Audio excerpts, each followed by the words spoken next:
From Careco TV, one of the longest running outdoor programs on television today.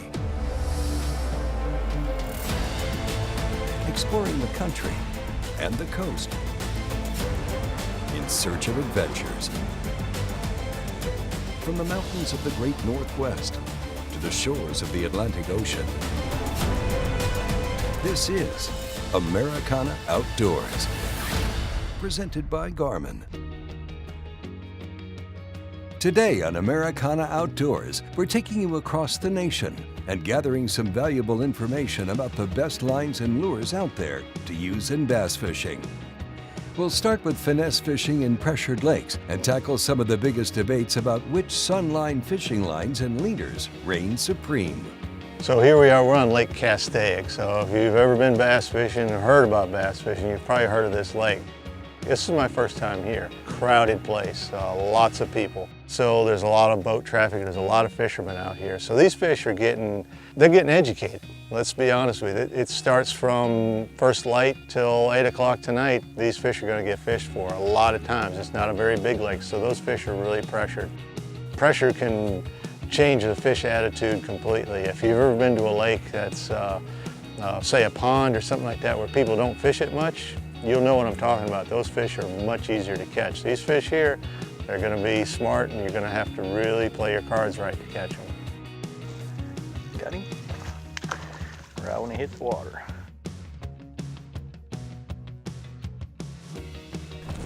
That's a nice one. One of the most intimidating aspects of fishing to anglers is when they have to downsize and go with finesse presentations. One of the keys to getting more bites is knowing what elements come into play in order to entice the fish to bite. You know, I'm not really known as a finesse fisherman, but in today's fishing world, you need to know about every technique because there's some situations when you get into that you got to be able to do everything. You know, when we get into a situation like we have here, this water's really clear. The fish are going to see the lure really well. They're also going to see everything around that lure. They're going to see that line on there. They're going to notice the details. So you're going to have to start playing to that. Make sure your lure visibly looks good. Action isn't as important as it would be in a dirty water situation. That look of it, match the hatch. Right now these fish are feeding on really small bait, and so you're really having to throw little lures, and light line like sunline really makes a big difference. Go back and grow up.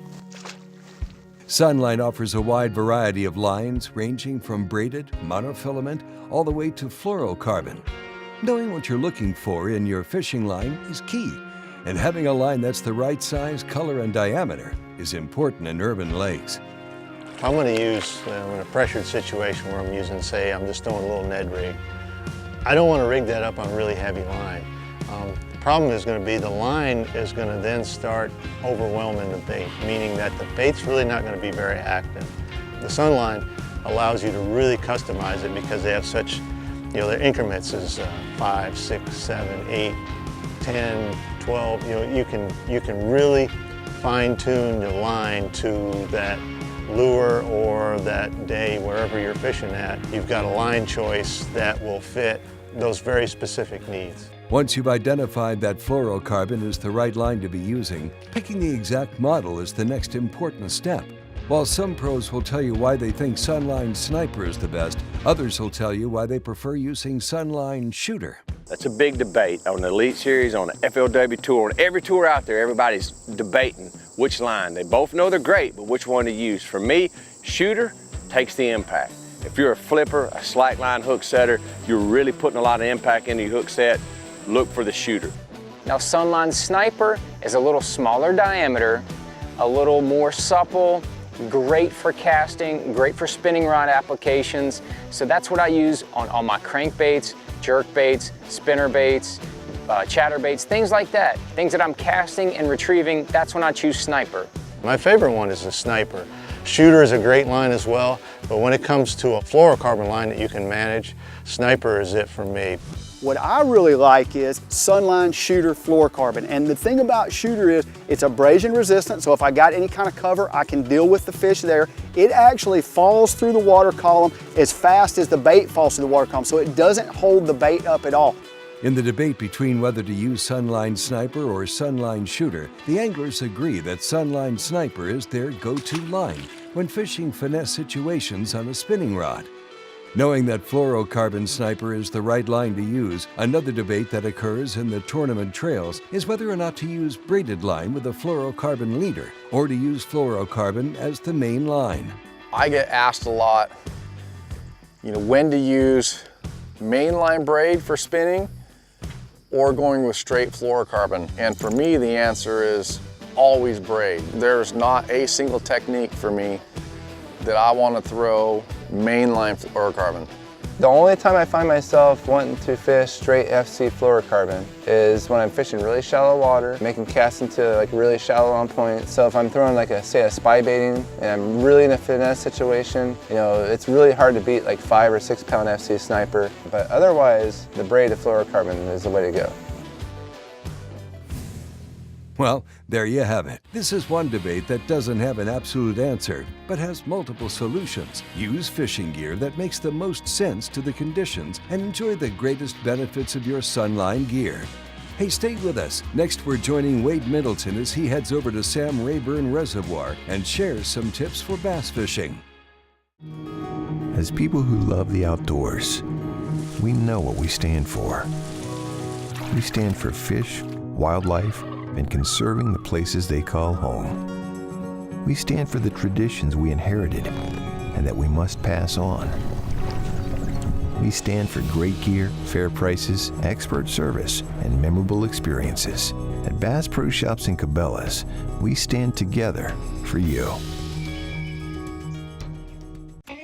You sons of fishes. Ain't enough fish on this lake for 2 clubs. Really? Well, we see plenty of fish live with Panoptics. Yep. Dang, we should get Panoptics.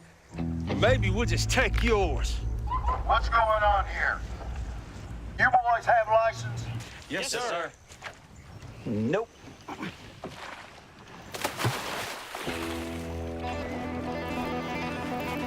There he is. Oh, I got him. Americana Outdoors, presented by Garmin, is brought to you by Bass Pro Shops and Cabela's. Your adventure starts here. Garmin, fight your fish, not your fish finder. Ranger Boats, still building legends one at a time. Welcome back to Americana Outdoors. We're joining Wade Middleton on day 2 of his trip to Sam Rayburn Reservoir. Well, so far, he's had to adapt to the changing weather conditions and switch up which techniques he's using out on the water. There's a huge difference, in my opinion, in a low pressure day and a high pressure day when it comes to the weather. Those high pressure days, I talk about it a lot, where you've got a bluebird sky, the sun's real bright, a lot of times there's very little wind. Those tend to be a little bit tougher fishing days when it comes to just getting a lot of bites or getting an aggressive bite, in my opinion. On the flip side of that, you get a low pressure day, you get a kind of an old cloudy day, and it's kind of rainy and the wind's blowing a little bit, and it's just nasty. It looks like, man, I just want to roll over and go back to sleep. That's sometimes the best days of all to be able to go fishing, because the fish are going to be a little bit more active. They tend to be snapping. They're going to bite more readily in a lot of situations. So yesterday we were able to get out for about an hour. The cold front was coming through, it was raining, it was low pressure, and the fish were snapping on a Aruku Shad in the back of a pocket. Now we're dealing with mostly clear bluebird skies, very, very little wind. So we have to, in our mind as fishermen, think we've got to adjust and adapt just a little bit. Come here, fish. Oh yeah. Better fish. That's what we're talking about right there. Come here, buddy.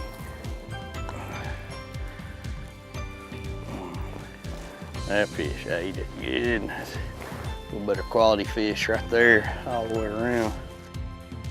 First thing that comes to my mind when I start seeing this type of a condition with the high bluebird sky and water temperatures, what they are, is a suspending jerkbait.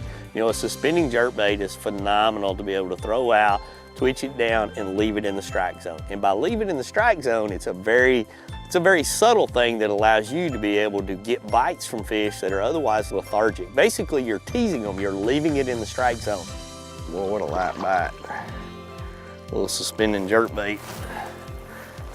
A chunky bass right there. This is perfect conditions for suspending jerkbait, really. Water temperatures are not quite to 50. He got all the hooks in there. That's what you like to see. You know, when you're fishing this bait, it's not my preferred style. I'll be the first to admit. And Mike McClellan can sit there and throw this thing and let it sit and watch the paint dry on his house, whereas I'm more of a fast fisherman. But when you can catch fatties like that, look at the belly on that fish. Makes it fun.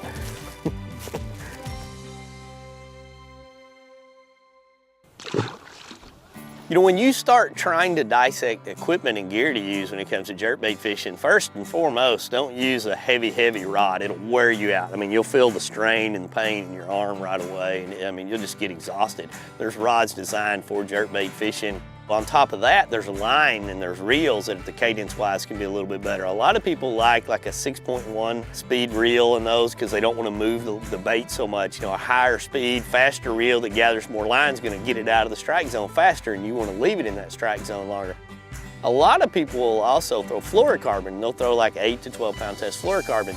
Ironically enough, on this particular trip, I switched up and began to throw monofilament. And the reason why I went to monofilament is the grass was so tall that I didn't want my bait to get quite as deep as fluorocarbon would get it. I wanted to basically give up a foot of depth to be able to get it a little bit higher so I could stay in that area of about 4 feet down, which is what I felt like was the perfect strike zone for the way I was fishing. You know, every day is different in fishing. Some days they're just train wreck and bam, you know. The day before we started shooting this, wanted to fish for a couple hours, and rainstorms coming in, and we're stuck on the boat ramp, and finally clears enough that it's safe to get out there, and we fished for an hour, and every bite was just ripping the rod out of our hands. But you had low pressure, you had storm in the area. Come out today, and great day for a picnic. Bluebirds, guys, you know, we're still catching fish, but the bite's just totally different. You know, they're just there.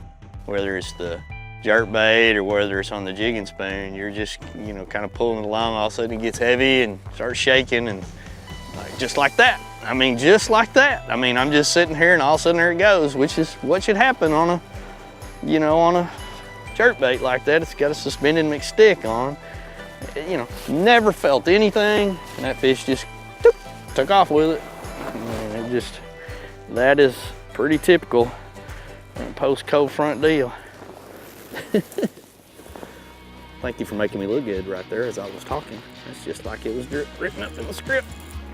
We'll be right back with more fishing on Sam Rayburn Reservoir after these messages. Groundbreaking designs, unsurpassed quality, and unshakable confidence. Welcome to the Ranger Z500 and Z100 series. Leading the industry for over 50 years, these rigs are custom crafted and loaded with more features and advantages to deliver the ultimate ownership experience. The legendary Ranger Z series. Unleash next level performance. Yamaha Outboards. Reliability starts here. Yamaha's legendary reliability begins when you turn the key on your new outboard. Now, when you say yes to Yamaha reliability, turn the key on even greater value. For a limited time, purchase a qualifying Yamaha outboard up to 115 horsepower and get 5 years of warranty protection, plus up to $500 in dealer credit. And on qualifying 150 to 300 horsepowers, get 6 full years of warranty protection. So say yes to reliability and say yes to a great deal from Yamaha. Americana Outdoors, presented by Garmin, is brought to you by Yamaha Marine. Reliability starts here. Spro, sports professionals. Sawyer Products. Sawyer, we keep you outdoors. And by Sunline, the strength to guarantee your confidence. You know, it's amazing how close you can be to success and failure in fishing. It could be, you know, a little bait change, a little rhythm change, a difference in your cadence, maybe moving 100 yards and doing something different, and all of a sudden you start catching fish. And so when it comes down to dissecting those things, those little bitty nuances, there's some days that people just really dial it in, and other days they don't get it figured out and catch as many. So as a fisherman, I guess the moral to that story is keep a line in the water and figure out how to catch them, because sooner or later, once you dial them in, you can repeat that time and time again. There he is. There's a big one. That's a big one. That's gonna be a big one right there. He took line and he took off. Oh yeah. There's a good one. And he's got a face full of hooks. Come here. Boy, oh yeah. That's what I'm talking about right there. That's what I'm talking about. There's a fat one. I mean, he crushed little jerkbait out there right in the middle of the grain. Pliers again. On a straight pause. Boom. I mean, it's warming up. Water temperatures came up about 1 degree now. That may be making a difference on why these fish are hitting it a little harder this morning. You know, they were barely just ticking every bait we threw. That is as fun as it gets right there. I mean, that was like hooking a freight train right there. You know, I've had 2 or 3 of them now that just nailed it. You know, we talked about earlier in the day, everything was just there. Now, they're actively hitting it. I can feel them taking it away from me. And as soon as that one, you know, I paused it, the bait's just sitting neutral out there. It's just sitting there like this. And then all of a sudden, whoop, it's gone. I mean, I knew right away we had one with a little bit better shoulders that time. As you dissect all the pieces of the puzzle that day, it's amazing what little subtleties may trigger you to do one thing or another. You know, I'd had a couple of bites, and as I was working way to the back of this pocket, I looked down, I noticed on my water temperature that it was about 2 degrees warmer now than it was several hundred yards behind me. That prompted me to go just a little bit deeper into the cove, and as I went deeper into the cove, I began to get some awesome reaction bites. Woo! This is fun. I mean, they're just slapped, banging, and nipping at it all along. All I can do is start laughing at this point here. It just, when you get them going and you start catching fish consistently, that just never gets old.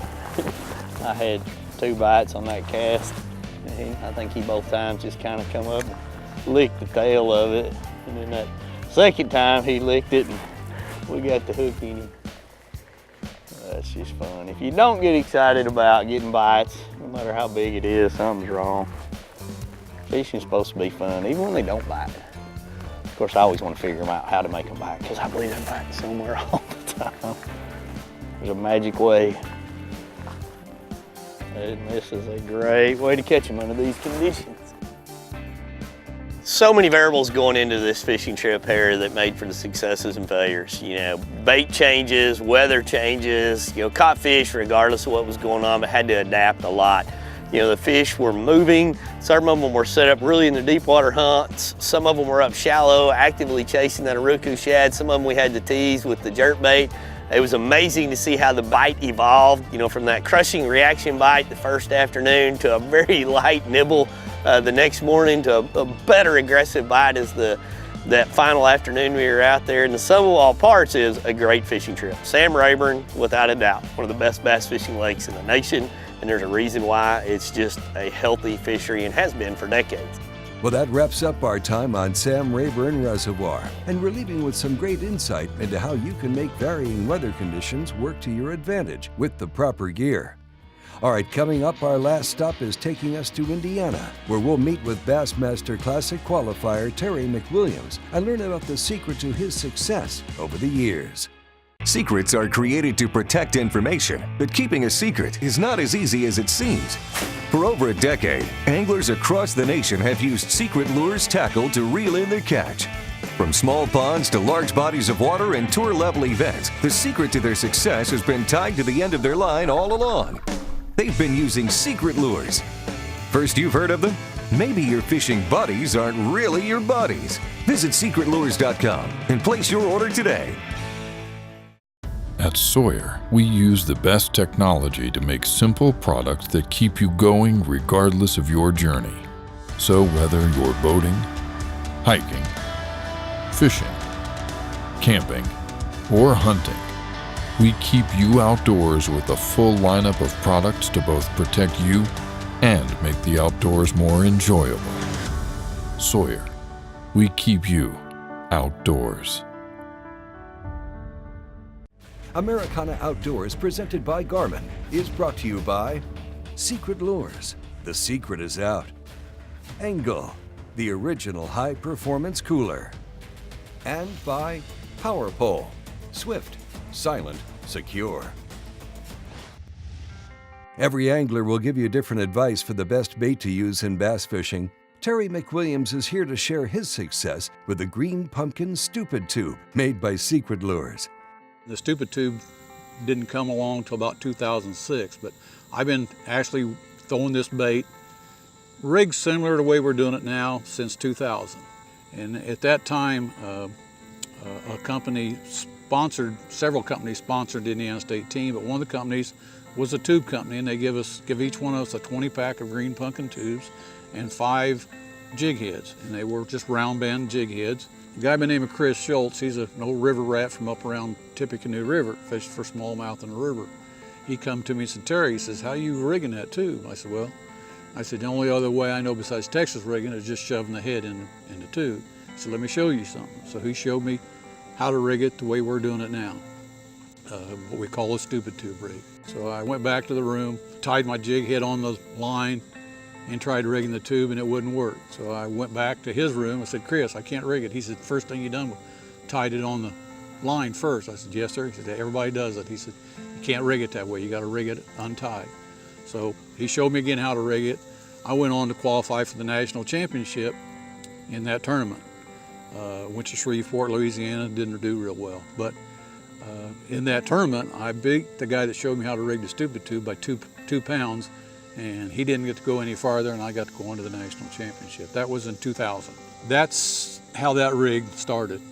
I didn't invent it. Chris Schultz come up with it. Well, I got to fishing it that way over the years and got to doing real good Indiana-wide. Made several more state teams rigging a Green Pumpkin tube that way. How it got to be known as the Stupid Tube, in 2006, Matt and I both qualified for the state team. The name of the lake was Lake Homladoo. It was a chain of lakes, crystal clear water. We went up there, and it was a 3-day tournament. I weighed in 15 fish over 3 days. I went from there to Lake Neely Henry in Alabama on the Coosa River. They had a camera crew. Whoever was leading their division, they put a camera crew in the boat. So I had a camera guy sitting on my Mercury motor, straddling it, filming me all day long. And about 1 o'clock, he said, hey, tell me a little bit about that bait you're throwing. That's the only thing you've thrown all day long.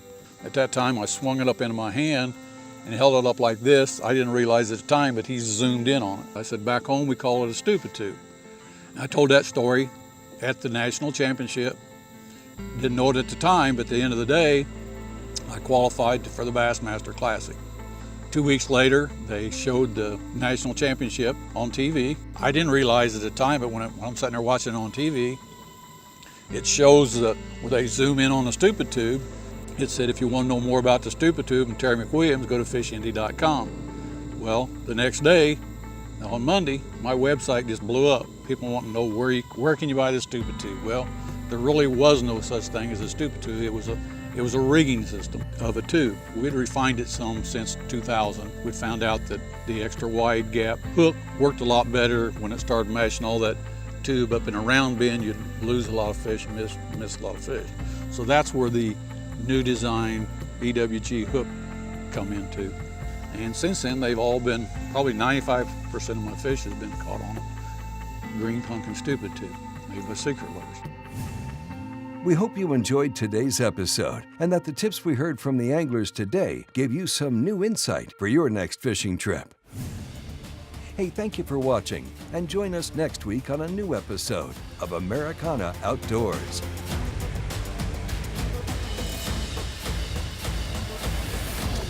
Americana Outdoors is a Careco TV production.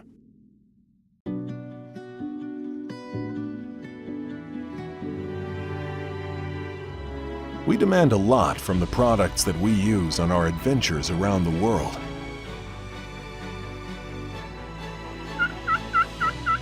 When When it comes to keeping things seriously cold, we rely on ENGEL coolers, who have for over 50 years kept things cold.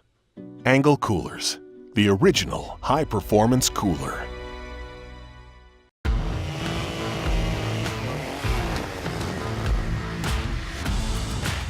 Oh, going down after Duddy. That's a better one. Good fish right there.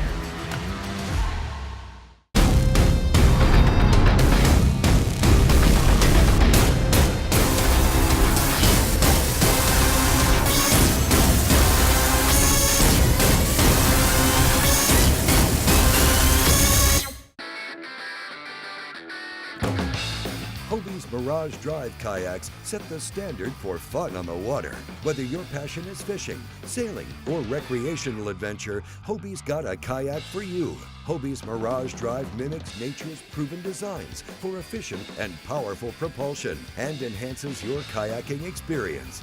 Mirage Power, Mirage Performance, Mirage Drive. Hobie, enjoy the ride. Here at Big Bite Baits, we've got a big line of different plastics, and they're all the tools, so you want to have them with you all the time. I made several checks in crowded areas flipping that right there. Just a 6-inch Big Bite Creetail worm. Here at Big Bite, we came out with 4 brand new colors this year. All 4 of these colors are going to be great fish catching baits. Definitely my #1 go-to bait that Big Bite has out right now is the Big Bite Battle Bug. Big Bite is leading the way when it comes to innovation and colors. Many said that we were just obsessed when we started, that there had to be an easier way to smoke food. As time passed, the Bradley family created a lineup of Bradley electric smokers that has made it easier for the novice or even expert chef to get perfect results every time they use it. Grab yourself a Bradley smoker and take your cooking to an all-new level.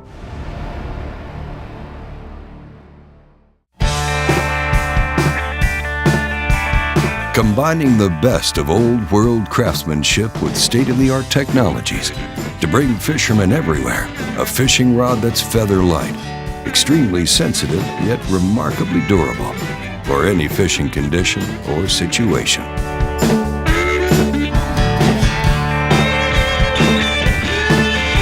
Denali rods, tournament tested and tournament tough. I got my power pole down, stuck in the mud in the bottom of the lake, sitting so still in